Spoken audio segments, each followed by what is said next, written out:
संभल में योगी का ऐसा प्लान, बर्क और अखिलेश के साथ लाखों मुसलमान भी परेशान। पुलिस करेगी जामा मस्जिद की निगरानी, कोई ढांचा न बदल जाए न नक्शा बदल पाए।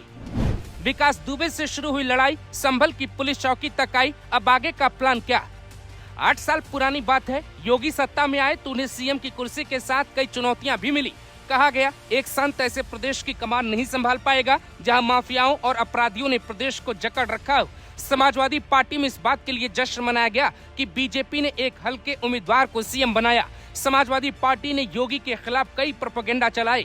वक्त बदला लेकिन योगी नहीं बदले।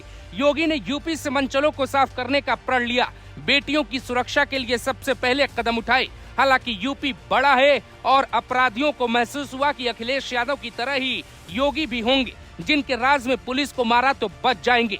बस इसी एक गलतफहमी ने योगी को रौद्र रूप धारण करने पे मजबूर कर दिया।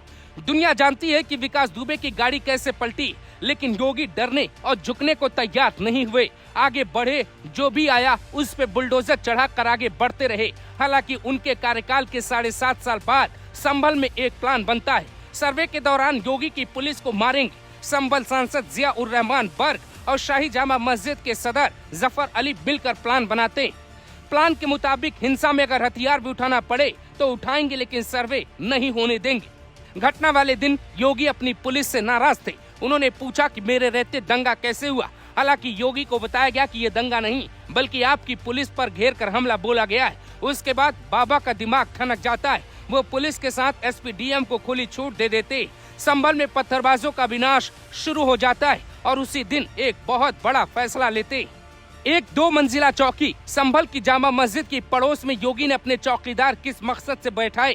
क्योंकि शाही जामा मस्जिद से ठीक 500 मीटर दूर संभल की कोतवाली, जहां से पूरा शहर कंट्रोल होता है। फिर 500 मीटर दूर ही शाही जामा मस्जिद के पास एक चौकी क्यों बनवाई गई? इसका सियासी मतलब क्या है? भविष्य में क्या होगा? सबसे पहले ये तस्वीरें देखिए। ये तस्वीर साफ दावा करती है कि मस्जिद की निगरानी के लिए ही चौकी का निर्माण करवाया गया है। यहाँ से योगी अपनी पुलिस के सहारे मस्जिद के भीतर क्या हो रहा है इसका पूरा ब्यौरा रखेंगे।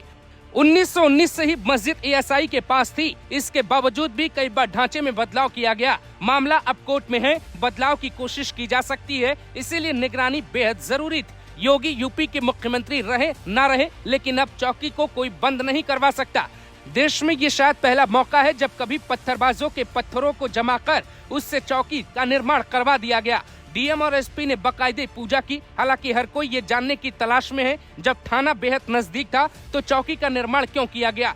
चौकी में पुलिस रहेगी, मस्जिद की निगरानी होगी। दूसरा संदेश गया, योगी बेहद सख्त सीएम है। 100 दिन के भीतर ही चौकी का निर्माण हुआ। संकेत है कि योगी ढील देने के मूड में नहीं। संभल में 4 चौकी का बजट 100 करोड़ से ज्यादा रखा गया, एक बन के तैयार हो गई। अब 8 साल बाद योगी ने साफ इशारा कर दिया है, वो रुकने वाले नहीं, ना ही रुकना चाहते। पार्टी का कोई अपना विरोधी हो या फिर विपक्ष में बैठी विरोधी पार्टियां, हर किसी से 2-2 हाथ करते हुए योगी यूपी के सुधार पे काम करने के लिए तैयार है। इसीलिए संभल की चौकी एक सबूत पेश कर रही है। योगी को मिटाने जो भी आएगा उसी की कब्र पे योगी अपना किला बनवा देंगे, जिसे आप सत्यव्रत पुलिस चौकी कह सकते हैं।